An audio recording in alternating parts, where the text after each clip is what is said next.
Eyes on me, we're gonna let the beast out. Caged up, held down for far too long. You ready? Be ready. Breathe in, smell the victory. Breathe out, let go of all the doubt you feel. Believe, reject defeat. Don't ever be afraid to be a legend. When it's on the line, seize the moment when the moment's right. Come on, you're in this fight. Don't ever be afraid to be a legend. Stand the test of time. Seize the moment when the moment's right. Come on, believe you're in this fight. Don't ever be afraid to be a legend. Hold up, are you listening? Focus in, we're looking to make history. Let's go, we know. Hey, it's Tuesday night. It's time for the pregame blitz. I am your host, Larry Godwin. Just like the song says, it's time to be a legend.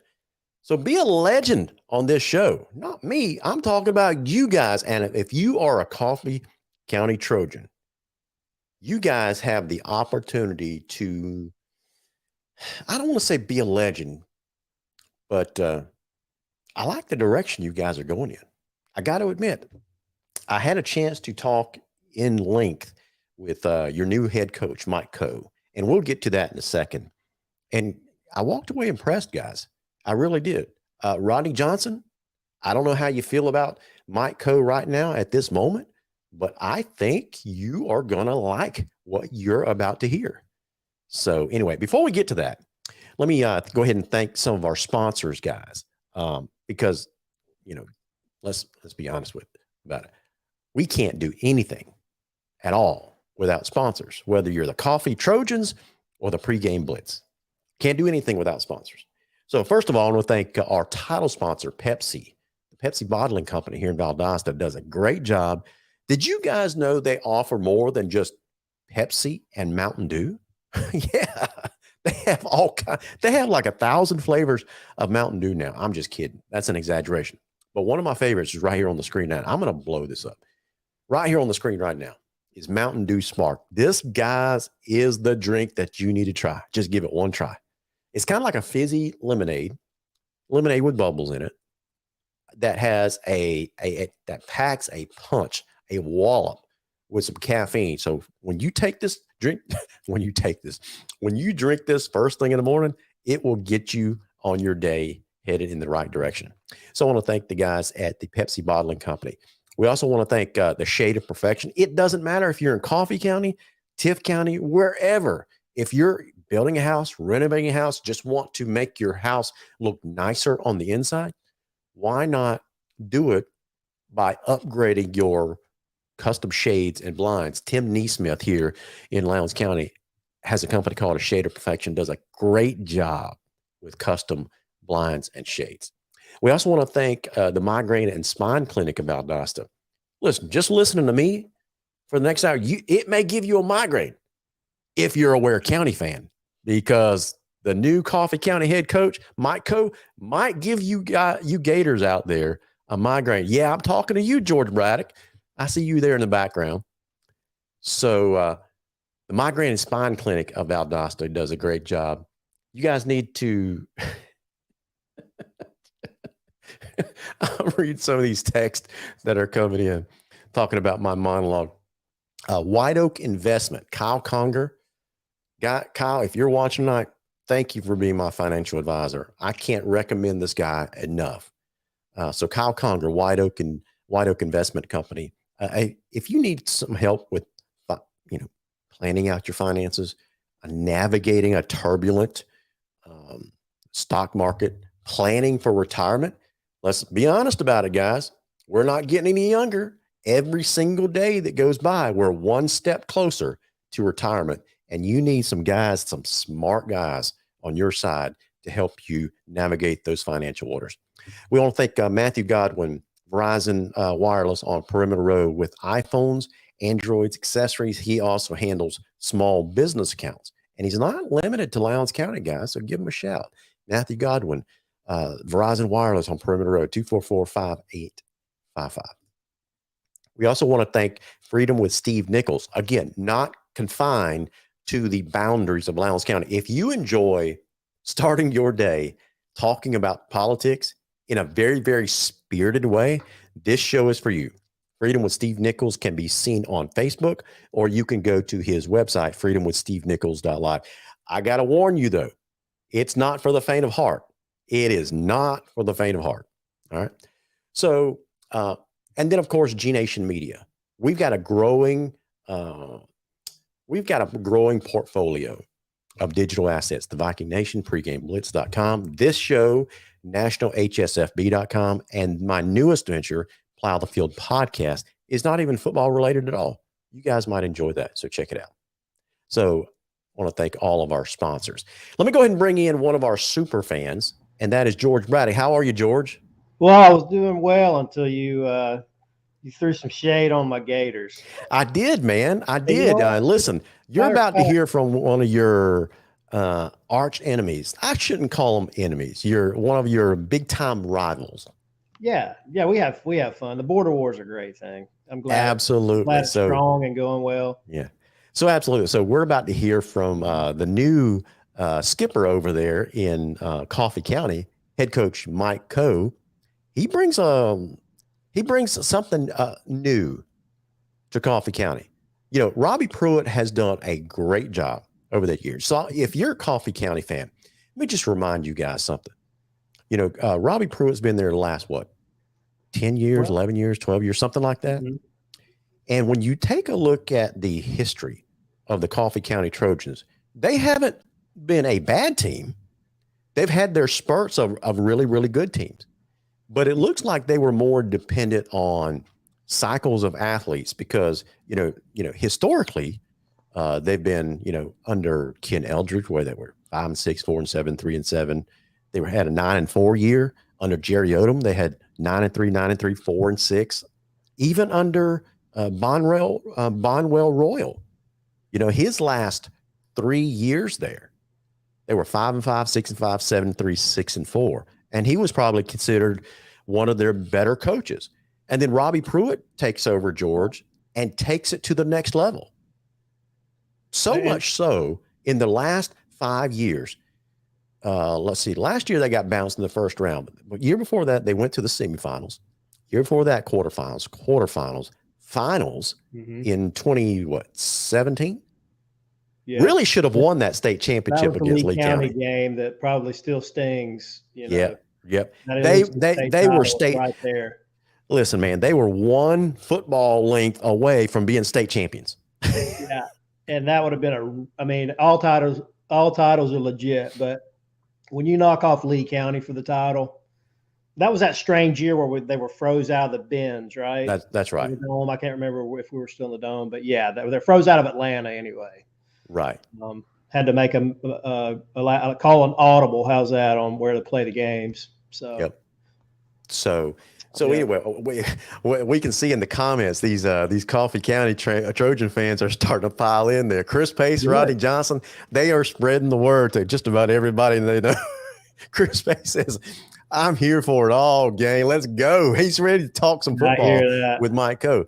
Rodney Johnson, man, we love you. He says, "We love Coach Coe already before he's taken a single snap.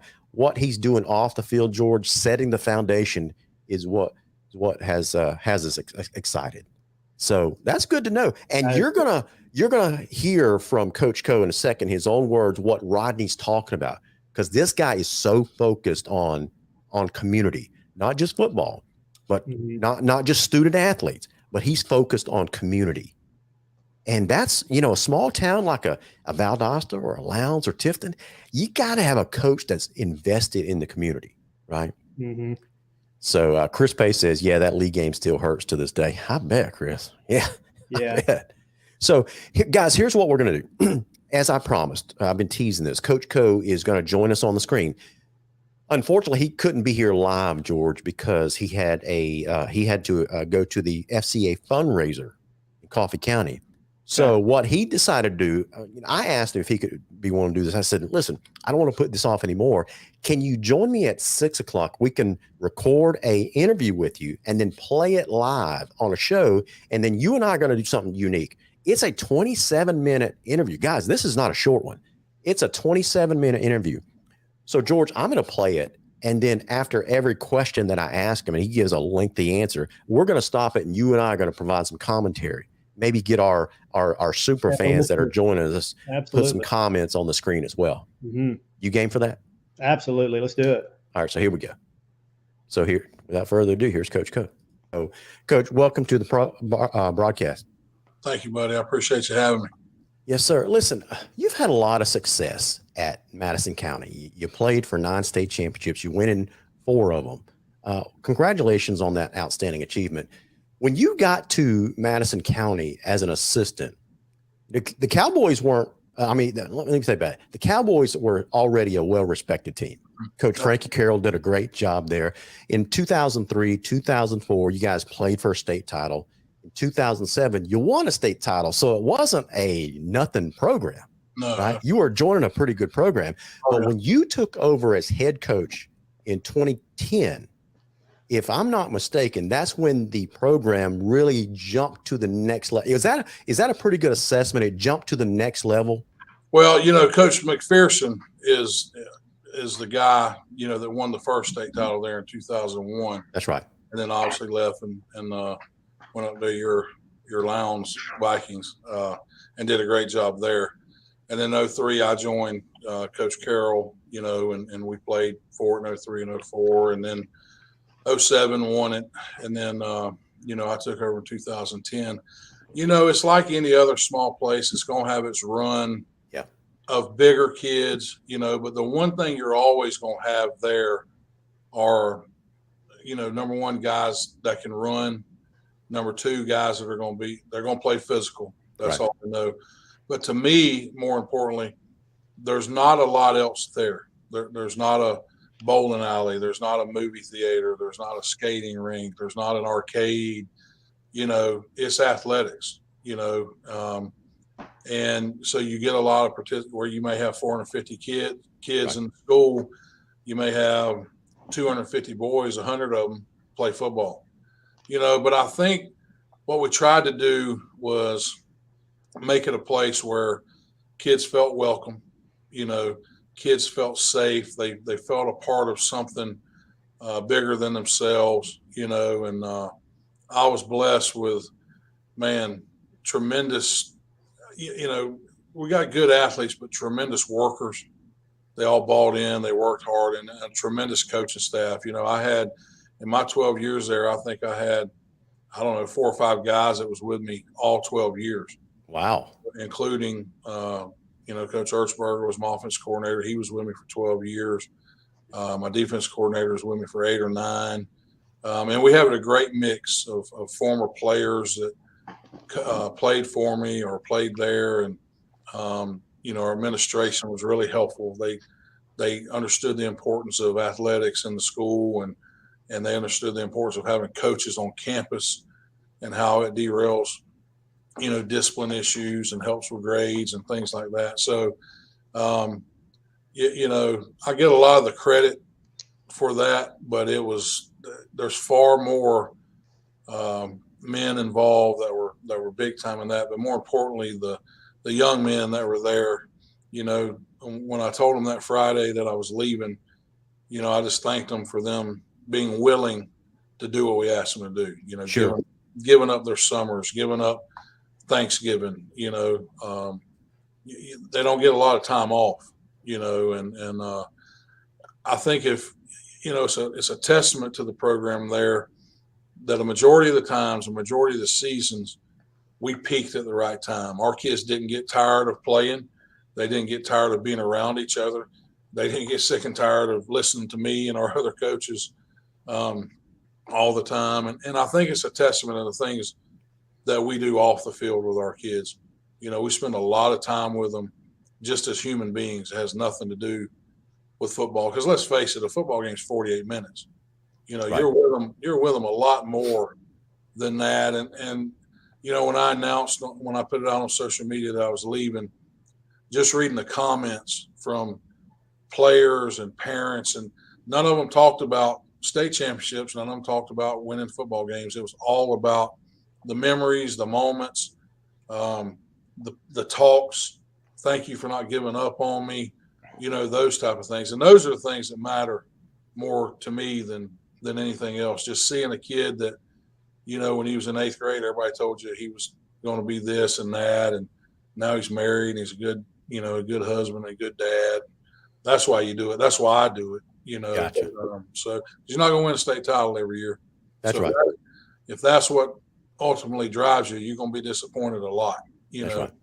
But you always have success stories with your kids. You're not going to win them all, but there's wins in there with all those kids. And the older I get, the more that becomes what's important.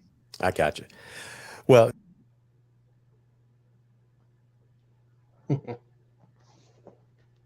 Larry, I can't hear you on my end. sorry, I had my mute button on. Okay. There you go. Some of the things that he says in there are, let's be honest, some of it is just regular coach speak, right? But there were some nuggets in there as well. The three things that stood out to me, and I'm going to get your opinion on this too as well. Community. Mm-hmm. And he talked about how important athletes were. A lot of coaches talk about that up front, about, turn them into great dads, future husbands, productive citizens, that kind of stuff. You expect him to say stuff like that. Mm-hmm. But he starts diving in a little bit deeper and starts to give us a little bit of a glimpse behind the veil of what those kids mean to him later on in life when they call him back and let him know about how their life is doing and things like that. The other thing that stood out is, did you pick up on this? The number of coaches that has been with him for a long time? Yeah, low turnover rate. Yeah, especially in the day of modern football where you have assistants. So, we just went through this, what I call the coaching domino season, where assistants are going left and right to different programs, right? Some are moving up to become head coaches. Others take a lateral move and go to another program. What stood out, one of the things was he talked about how his assistants usually like to stick around. How important do you think that is? Well, I think it's huge. I mean, and you and I have been in the business world for over 20 years. Yeah. And what I see time and time again, whether it doesn't matter what kind of business it is, but when I see low turnover, I see very good leadership. Right.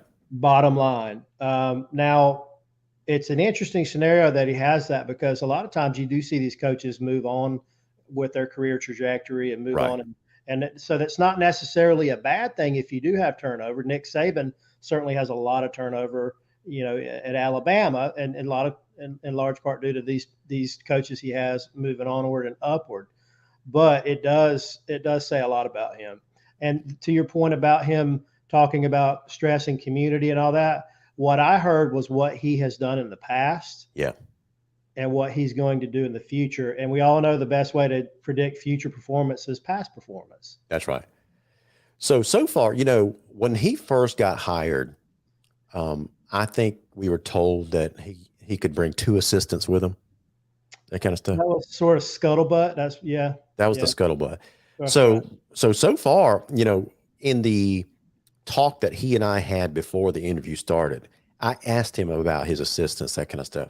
And he said that he's gotten to hire about half the staff. Half the staff has left to do other things, like was it Jeff Hammond was the OC there at Coffee, and now has become the head coach at, where did he move to? Is it Turner County? No. Where did he move? Worth County. Worth County. Yeah. Worth. So so he's gotten to bring in a number of guys already. I think Bo Johnson, defensive line, LaShawn Smith. He was a slot receivers.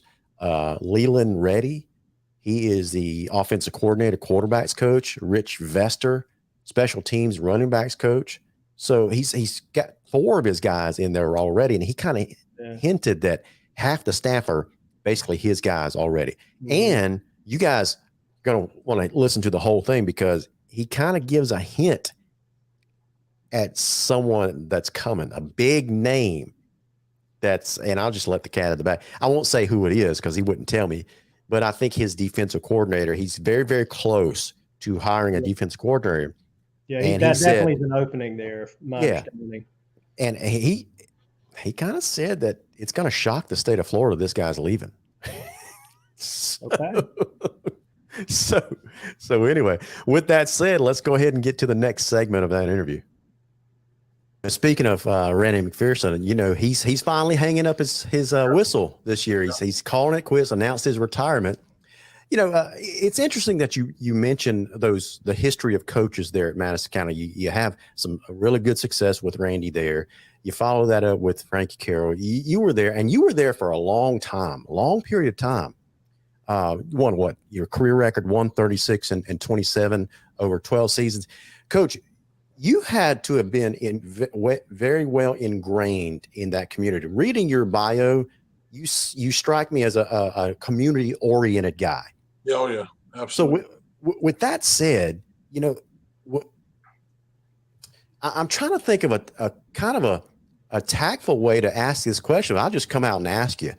You know, your name has been mentioned for other openings in the past, but I'm sure, you know, Madison County, that community kept you there. What was different about Coffee County that appealed to you and you thought, okay, it's time to go. This is the one. Well, so I'm going to be transparent as Sure. I can be here. When we won the state title in Tallahassee, I'd had some health issues early in the year. A lot of it stress related and not necessarily with the job. You know, we had a skirmish in the spring game and that's not us. That's not who my teams are going to be. And we took all summer appealing those guys, and it took the FHSA forever to let you know who won the appeals and all that. And so you spent all summer not even knowing what kids you were going to have for what games. And it was actually, we didn't get to appeal until practice had even started in the fall, you know. And so we played Valdosta. I was not at that game per doctor's orders. We were missing 10 or 11 starters, mostly on low, you know. And so I kind of woke up there like, you know, it may be time to do something different or just get out of it totally. I've got I've got 4 kids. One of them's grown, but got a 15-year-old son, a 10-year-old daughter, and a 3-year-old daughter. And, you know, I want to walk my daughters down the aisle one day. But I said, you know, I'm going to give it everything I got this season. These kids deserve it. We had a rough patch early. You know, we had some kids out and we'd get one back here and one back there. And we lost to Childs. We lost to Tallahassee Childs. And I stood on that field and looked at our kids, and they had tears coming down their eyes. And I just told them, I said, fellas, you know, we got 2 choices. We can whine and cry and we can run from this, but that's not what I'm going to do.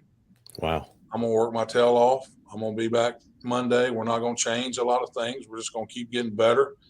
And at the end of this thing, we're going to have a chance to win a state title if that's what y'all want to do. And those kids stuck together, and we kept getting better, and we started peaking at the right time. And they found a way to beat a Hawthorne team that was absolutely loaded. You know, defensively, we didn't have one kid that weighed over 198 pounds. Not one. Ooh. And their 2 tackles were both 6'5", 340. Their quarterback was 6'2", 230, you know. And we just kept pounding and kept finding a way and held them to 12 points and blocked a punt and scored. But my point with all that is when that game ended, I felt a release. I felt like there was 1,000 pounds off my chest, you know. And when I walked off that field, I told my wife, I said, I'm done. Like, I don't know what I'm going to do. I don't know where I'm going to be. I don't know where we're going, if we're going anywhere, but I'm done here. I've run my course, you know, and it's time. And so Chiefland High School reached out, and my wife and I and our little girls went down there on a Saturday, and they were very gracious to us. And the money would have been a little better, but if money was it, I'd have left a long time ago. Right. You know? And my wife really liked it, and she wanted me to take the Chiefland job, and I did not want to. I just didn't feel it. I just, you know, and so that night I prayed and I said, Lord, you've got to show me something. I know everything's on your time, but I'm begging you to show me something, because I got to let this man know something by Tuesday. And my wife wants to go, and if mama's not happy, nobody's happy, you know. And just as sure as I'm sitting here, when I woke up that Sunday morning, all I kept hearing was bigger, bigger, bigger. Well, in my mind, I was going to get a chance to go to Florida State maybe, because that's my dream. That's what I've always wanted to do. And there were some things in the works where maybe that would happen. And so, Monday goes on. Tuesday, I'm pulling into the house, and I get a call from Jerry Odom, who's the head coach at Tusculum up in Tennessee, and he used to be the head coach at Coffee. And we played them at Madison in 06 and 07.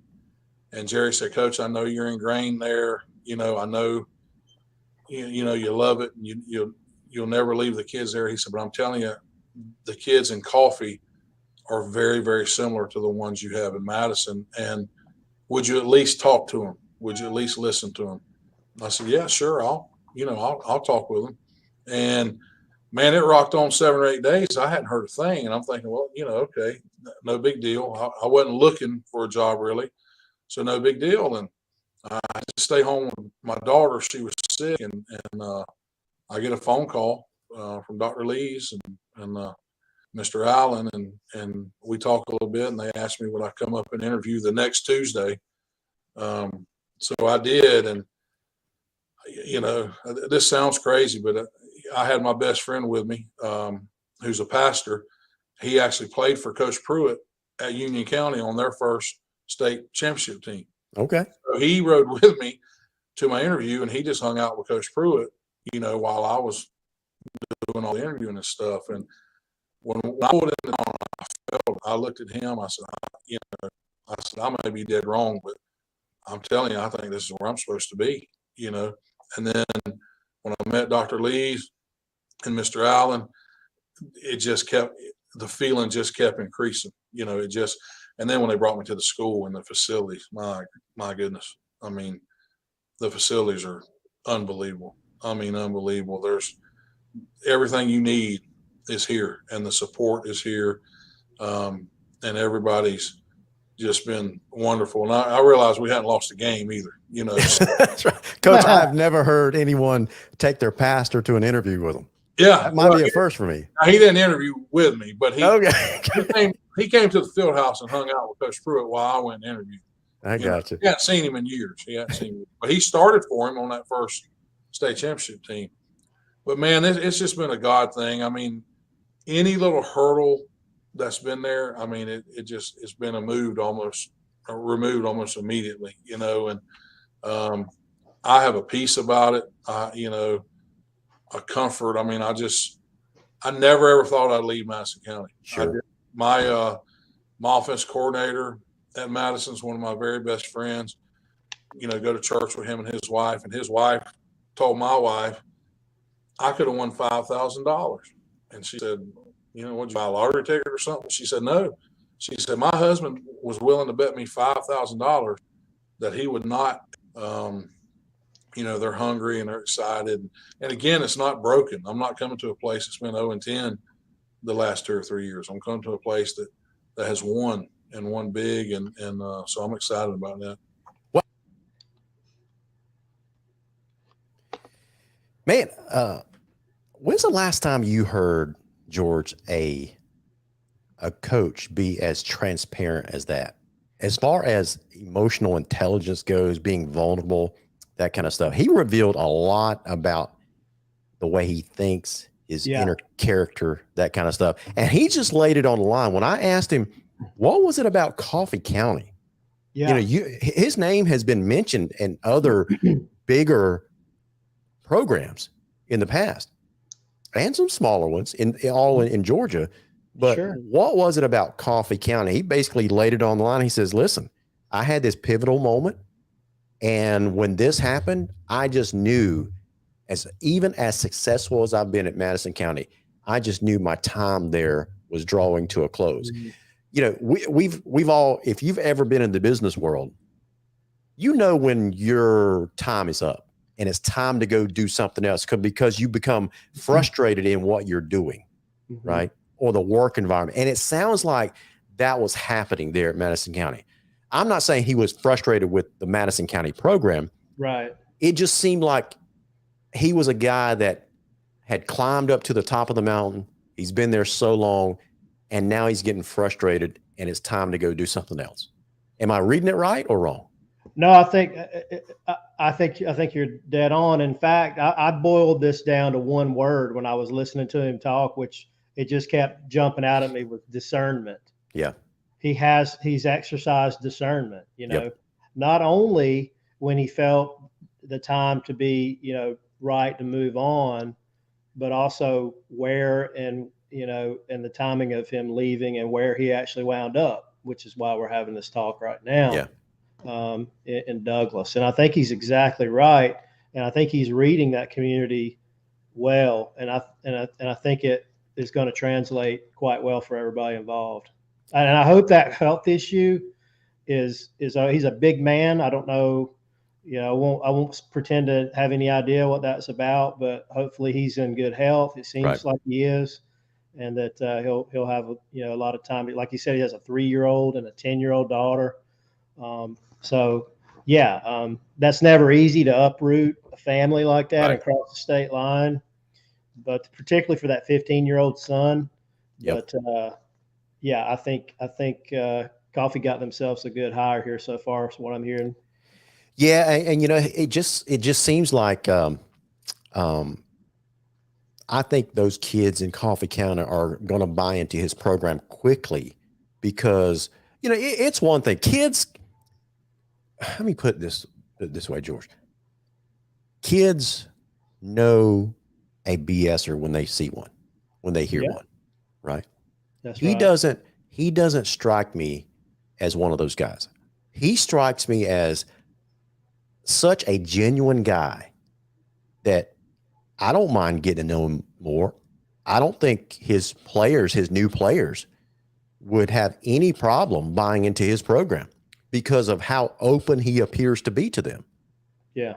So, first impressions goes a long way, and it seems like he's made a really, really good impression because of how vulnerable he's put himself out there, and that was true when I said I've never heard of a coach, let alone anyone, taking his pastor on the ride up there to him. So I'm sure that he was getting a lot of good advice. So here's the next part of that interview. That leads me into my next question for you. Like you just said, Coffee County is not a broken program. It's nowhere near it. It's actually Robbie Pruitt, what he's been able to do there in the last decade that he's been there or so is not just turn it into a respected program, but he's turned it this close into a state championship program. Yeah, no doubt. Right. So the culture is there, it seems like, as an outsider looking in. But you're the new coach there. What are your plans for the program to get it to that next level? All right. So I've got to be me, right? And I told the kids the first time I met them, I'm not Coach Pruitt. I can't be Coach Pruitt. I don't want to be Coach Pruitt. I can only be me, but I'm also smart enough to understand there's some good things going on too, that I'm not just going to come in here and, wholesale fire the whole staff and throw away, some good things that they're doing. And so, I do my homework on things. I talk to people other than the kids and the coaches. I want to talk to the people in the school. And Mr. Jackson may walk in here in just a second. He comes and cleans the office in the field house, But the first Friday I was here, me and my son was here. Mr. Jackson walked in, and man, I picked his brain. Mr. Jackson, when you see these kids in here, do they speak to you? Do they treat you with respect? Are they leaving the meeting room clean? And things like that. The lunchroom ladies. I mean, everybody's valuable. Everybody's important. And so I'm just going to try to take the things they've been doing well, bring some things that I feel like could take us to the next level. But the most important thing is we're going to go all in with these kids as human beings, as people, and we're going to build authentic relationships. And I told the kids, I said, you're going to get tired of seeing us. I'm going to come watch you play baseball. I'm going to come to basketball. I just left the track meet to come in here. I'm going to be at Little League games. We're going to be out and about. This is our town. This is our community.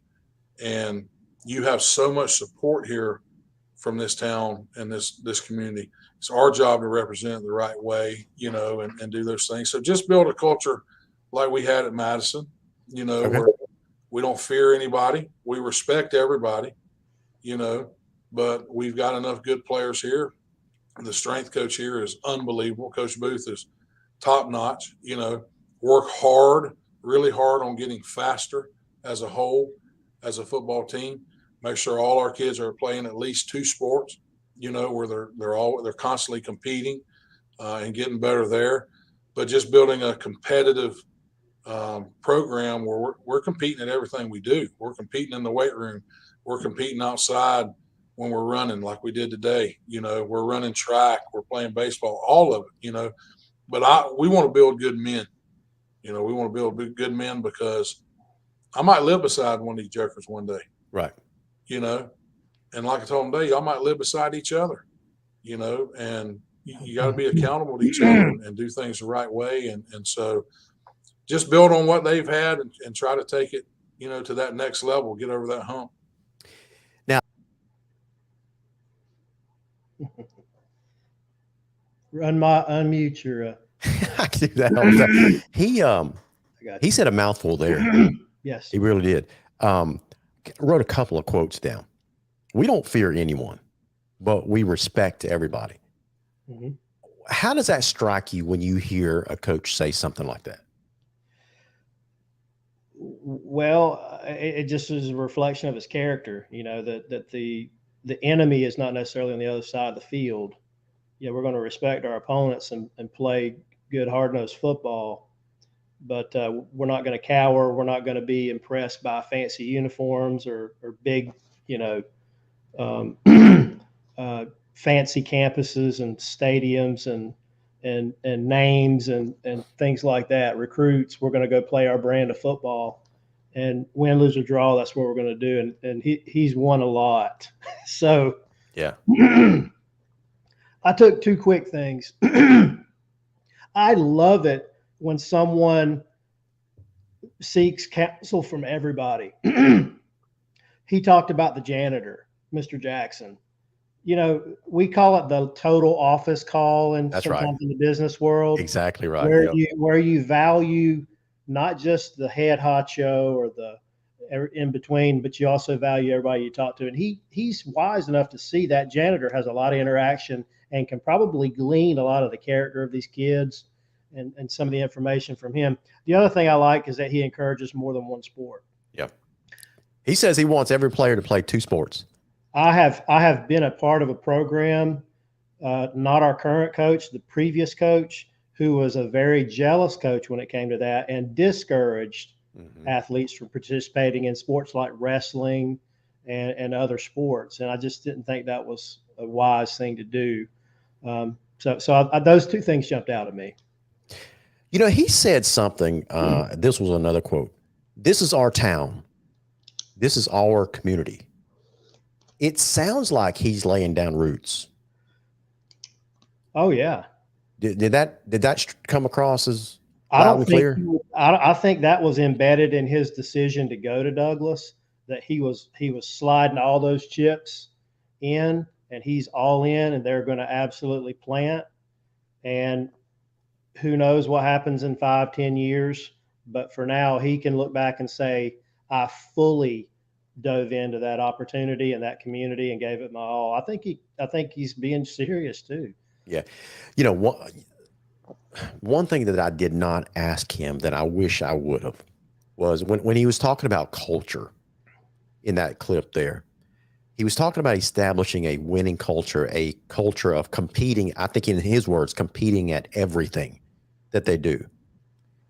Now there's always been pushback in Coffee County. If I hear things right, if I read the tea leaves correctly, that, and head coaches always get accused of this, not just in Coffee County, but every program I've ever heard of or been around, they always get accused of playing politics with their starting lineup.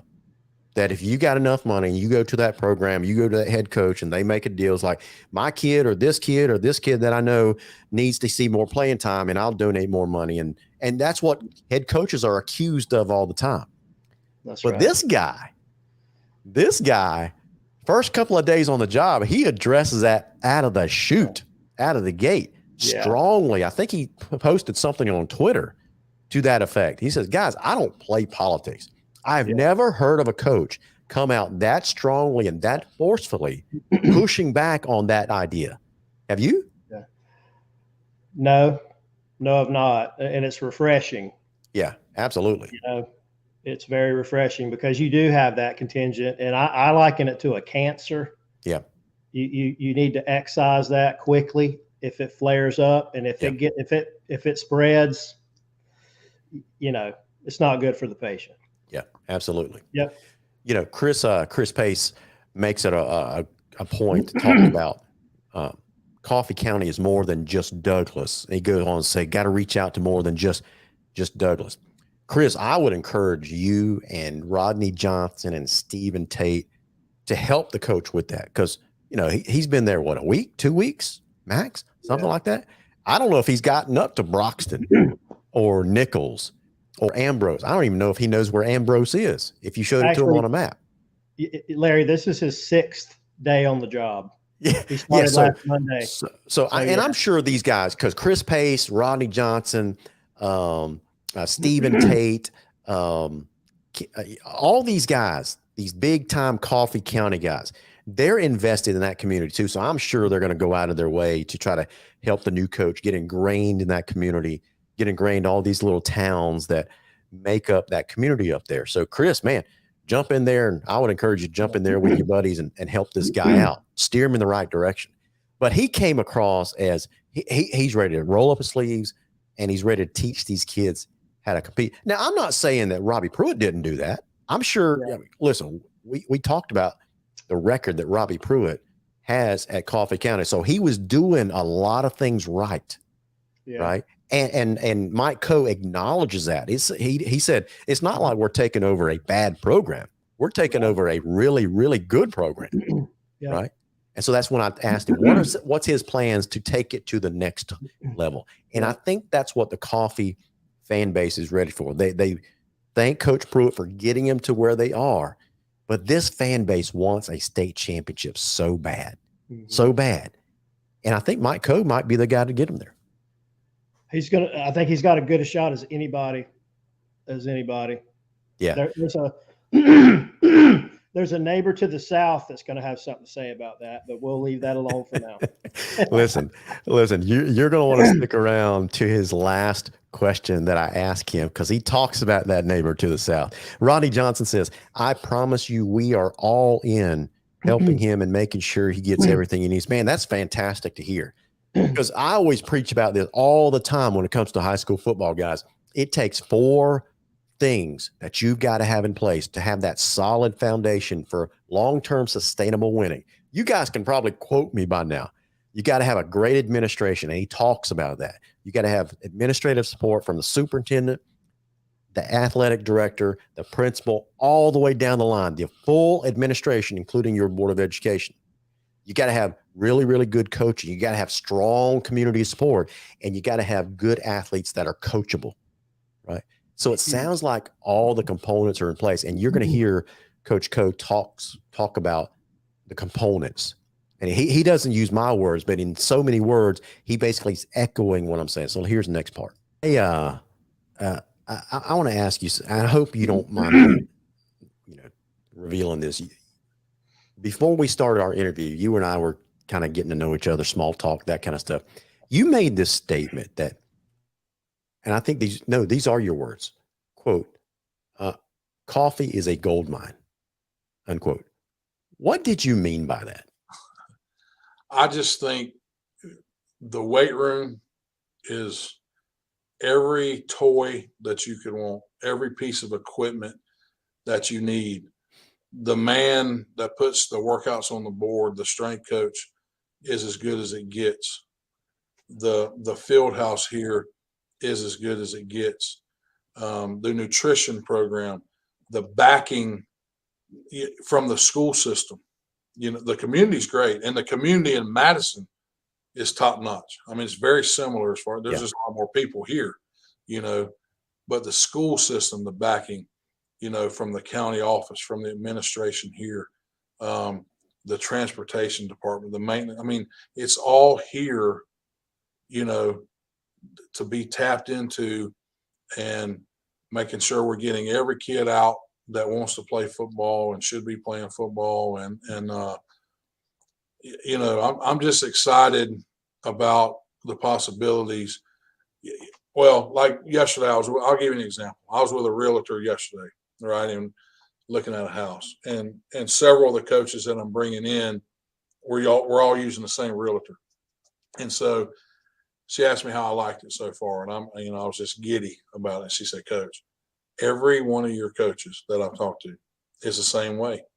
They're just in awe of the facilities and the support and the resources.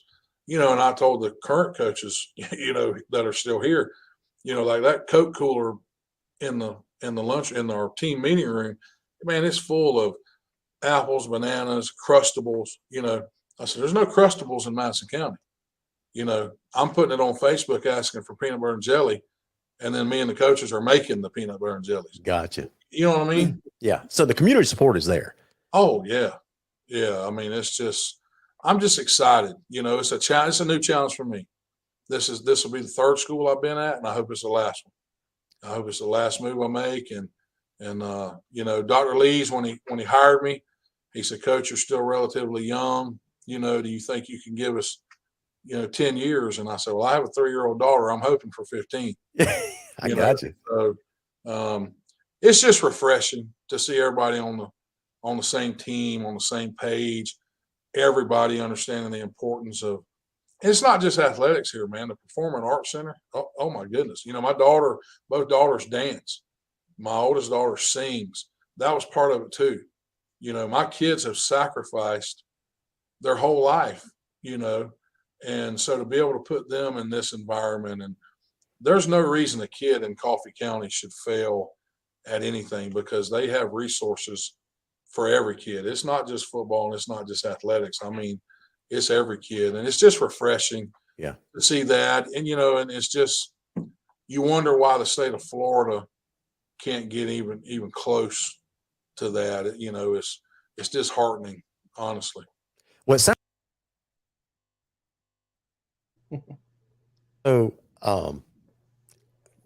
George, I know one thing that is a fact in Coffee County tonight.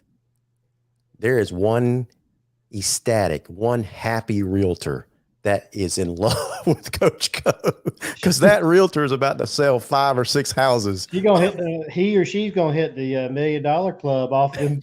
That's exactly right. Coaches. That's exactly right. But with that side, did you hear him talk about all the community support that already exists in Coffee County? Yeah, I did, and he was digging it. Yeah, and he didn't throw shade necessarily on Madison, but he was just making his point about the facilities, and that's what like you said, that's why he was articulating Coffee to be such a gold mine. Yeah. So it sounds like he's got all the pieces in place that he sees, right?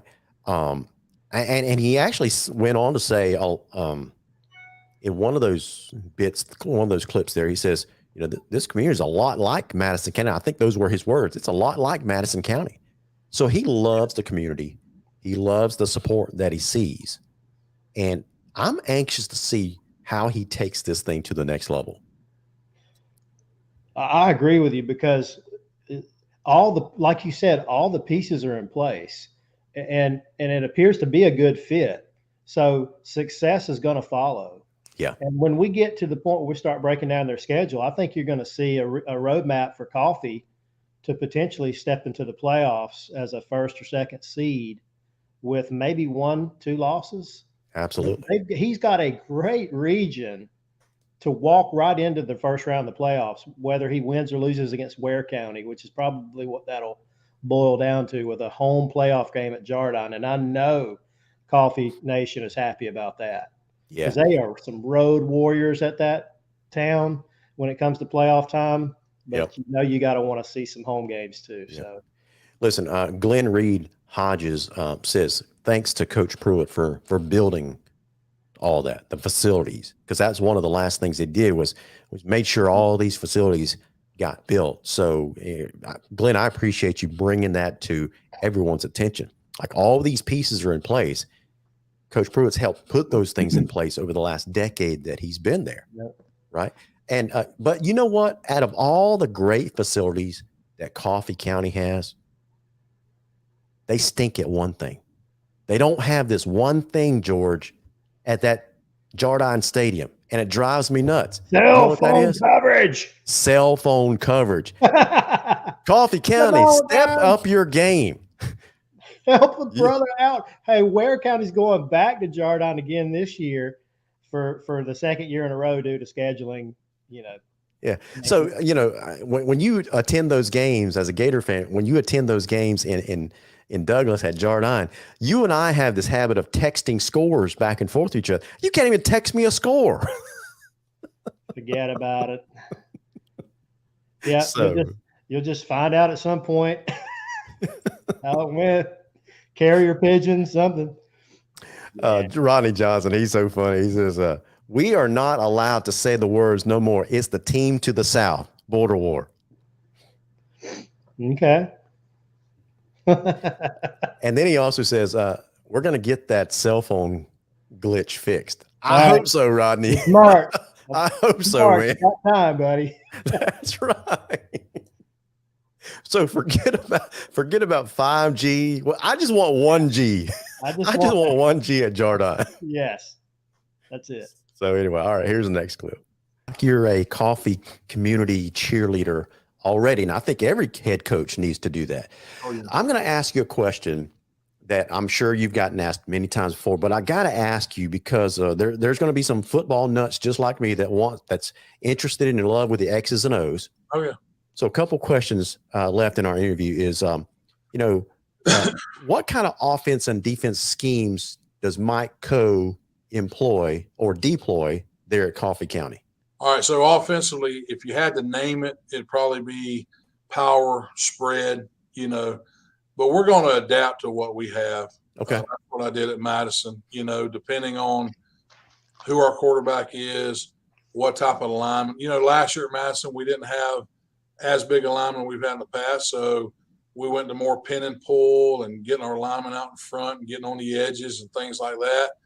My son's senior year, we averaged about 280 across the board. So we could pound it, a little more and do those things. So, as we get in the spring, we'll have our base stuff that we're going to put in, and we'll see who can do what. There's some great running backs here, some great young running backs. Yeah. There's some linemen returning defensively. I'm a 4-2-5 guy, but last year in the playoffs, we were in an odd front every game.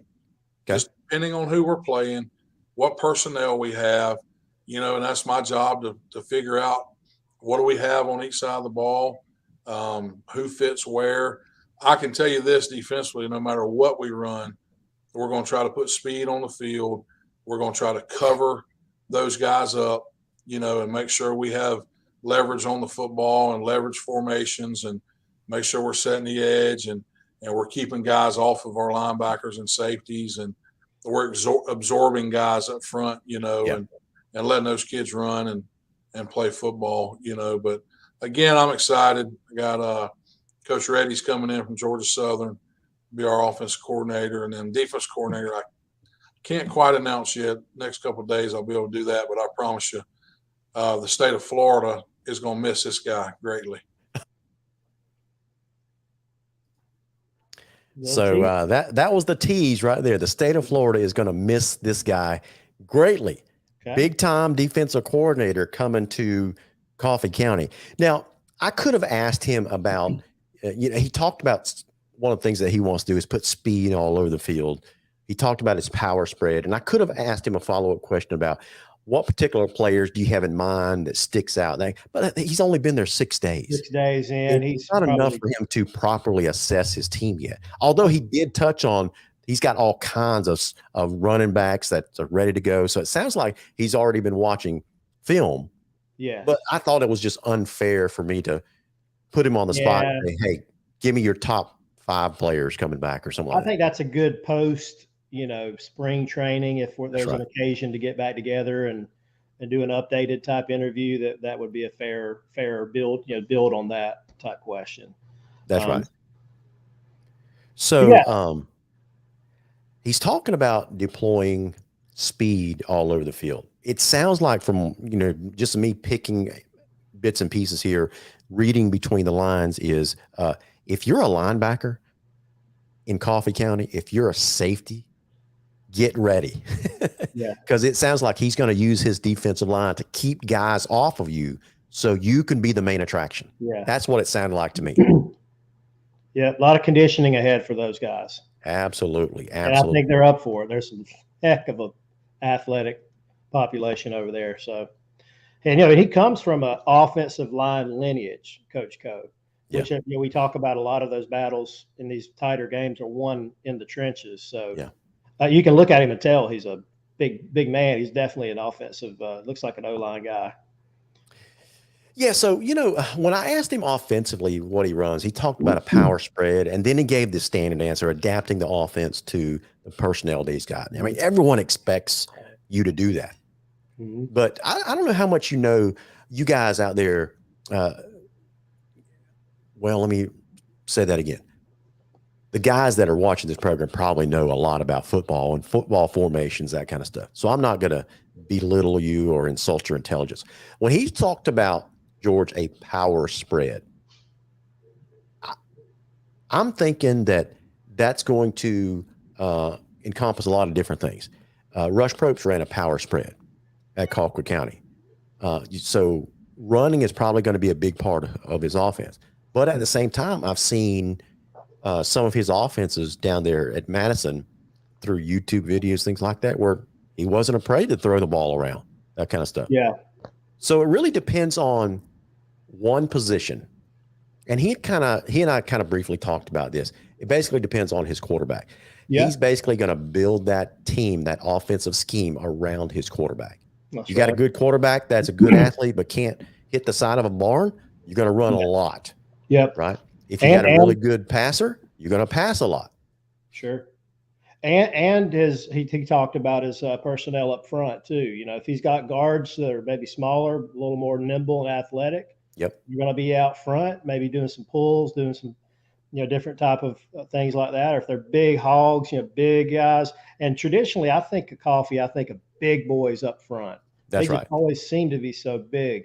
So it'll be interesting to see how things materialize as we get through the spring and start to see a clearer picture of what's ahead. That's right. So, guys, we're going to go a little bit overtime. You're going to get a little bit of bonus coverage tonight. We won't charge you nothing, though. That's right. We're going to, you're going to get free coverage here when we go into overtime. But it's going to be well worth it. We just got a couple of minutes left of Coach Code. Here's the final segment. Gotcha.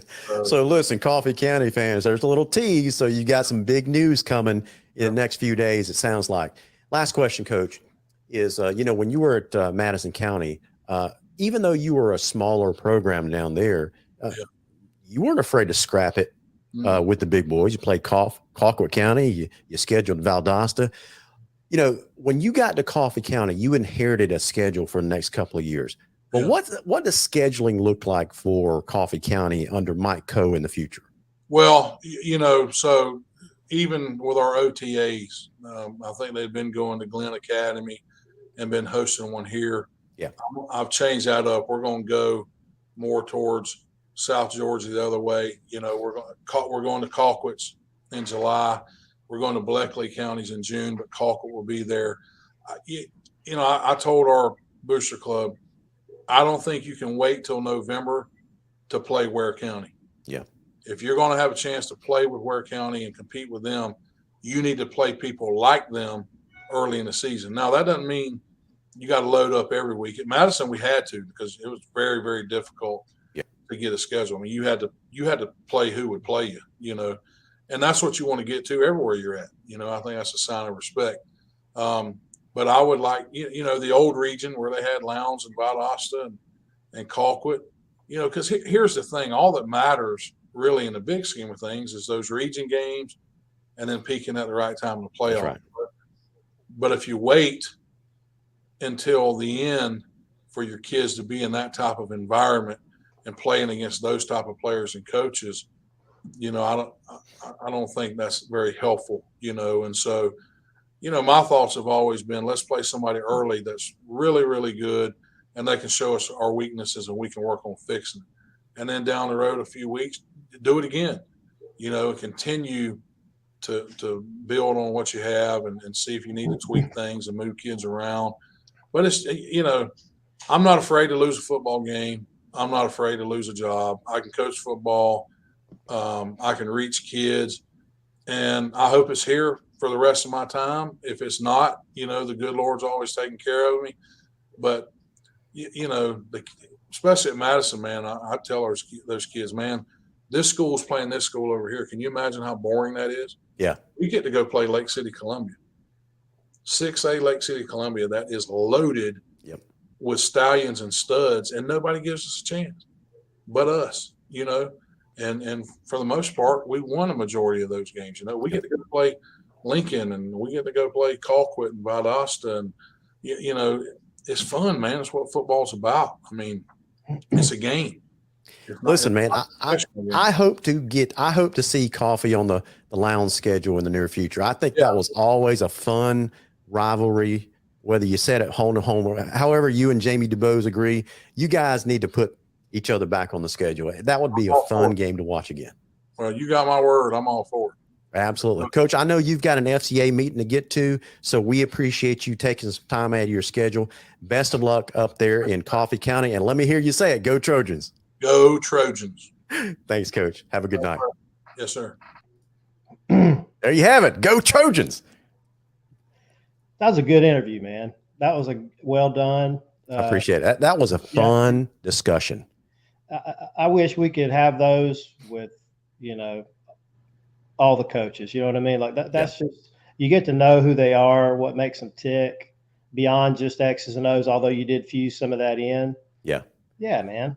So listen, how would this, guys, let me hear from you. Last couple minutes that we have in the show. Let me hear from you, Coffee County guys out there. Chris Pace, Stephen Tate, Rodney Johnson, Erie Walker, all you guys. Let me hear from you.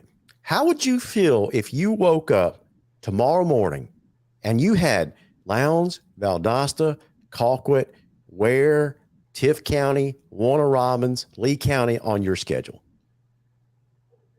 How would you feel? It's great. It's fun to talk about the possibilities. But when you actually stare that schedule in the face, would you feel differently? See, that's the thing. Now, I got a commitment from him. I got to talk to Jamie DuBose, but it sounds like Lowndes and Coffee about to play again in the near future. Yeah.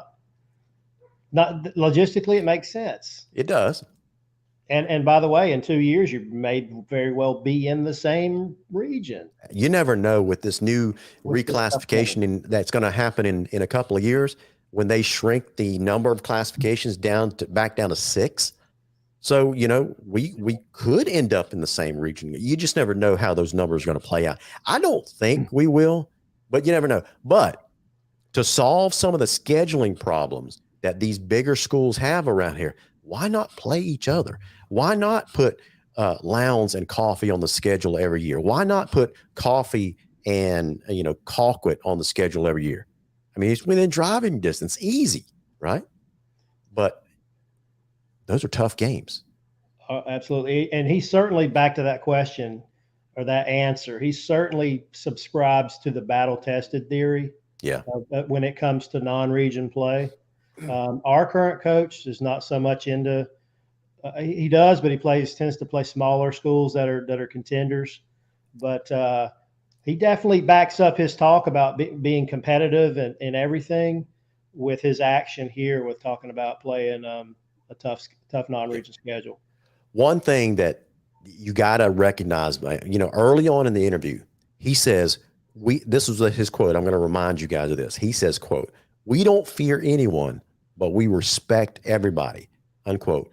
Now, I'm going to relate that to the answer that he just provided when he basically says, listen, this region's coming down to us and Ware County. And he says flat out, he says, we cannot wait till game 9 to play Ware County. We got to play teams that look like Ware County and play like Ware County. So when we play the Gators, we're prepared. Yeah, and he's sort of been given the schedule he has this year by way of the timing of everything. But again, I think he's going to roll. We're going to roll. We, meaning the Ware County Gators, are going to roll into Douglas to face probably a 1 or 2 loss team. Yeah. In the Coffee Trojans, and I don't know what we'll look like at that point, but it's going to be interesting. And I love hearing his candor. I love hearing what he's all about, and I'm very happy for the Coffee Trojan Nation. Sounds like they've got themselves a good one. His past certainly jives with that. Yep. So, yep. So listen, man, I forgot to ask him. I meant to ask him this because every coach, when a new coach comes in to a program, he usually likes to make a big splash, and that's usually done with uniforms and helmets, right? So I forgot to ask him, does he have any changes in store for the branding of Coffee County with uniforms and helmets? When Jamie DuBose got here, the next thing we knew, Lowndes was wearing all kinds of crazy combinations. Fans love it. Players love it. Yeah. Right. And so I'm sure we saw that with Jason Strickland. We saw that with Valdosta, with Rush Pro. So we saw that in Tiff County with their program. Is Coffee going to do that as well? Collins McDaniel says, bring back the gold. I don't remember Coffee County ever having the gold. Is he talking about Ware County? I don't know. We do have gold though. No, Rodney Johnson says maroon and gold may be coming back. I've never known Coffee County to have gold in their uniform. I don't doubt him. I just don't remember it personally either. So they've always been maroon and white. Maybe some gray in there. Yeah. So guys, Keon Powell says he changed the helmet. Man, there you go. There you go. Okay. Coaches like to make a big splash up front when they usually do it with uniforms and helmets. Well, that's that old saying, it matters of principle. It matters of style, swim with the current. It matters of principle, stand as a rock. Yep. And I think that's a style thing. And I think it's cool. I think it's healthy. Why not? Put your fingerprint on it. Absolutely. Yeah. So guys, listen, that's going to wrap it up for our show tonight. We're about 10 minutes into overtime. I think the big winner here in overtime are the Coffee County Trojans. Clearly, I think they've got the right guy for the right job. And it sounds like the fan base is on board as well. So good luck to the Coffee Trojans. We will see you guys on the Lowndes schedule in a couple of years. And I'll tell you guys right now, it don't matter who your coach is. We're still going to beat your butt. I'm just saying, but it'll get you ready for that your region title. How about that, Chris Pace? And a second seed this year is nothing to be ashamed of, Coffee. Oh my goodness. There you go. Hey, you guys be sure to tell Coach Coe that George Braddock says the Coffee Trojans will be the second seed in that new region over there. So anyway. So guys, you guys have a great rest of the week. Be productive. Go support your community. Go support your new team up there. And I'll say this one time and one time only. Go Trojans. George, you gonna follow suit? You just can't bring yourself to do it. Go Trojans. We'll see you in November. See you guys. Y'all have a great week. Seriously. You guys have a good one. See you guys later.